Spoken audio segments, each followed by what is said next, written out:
ቋንቋ መግባቢያ ነው። እነዚህ ሰዎች ደግሞ ሲያወሩት ምን እንደሚባል አላውቅም። እስቲ ቪዲዮውን አይተን እንመለስ።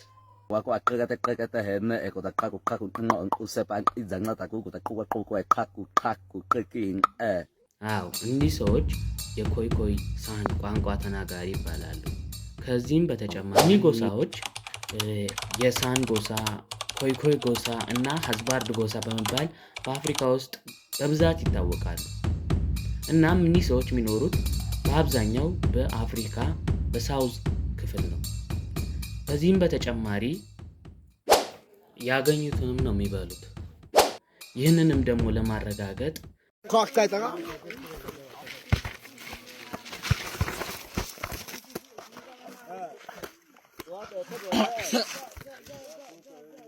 ይህን ብቻ ማየት ይበቃል።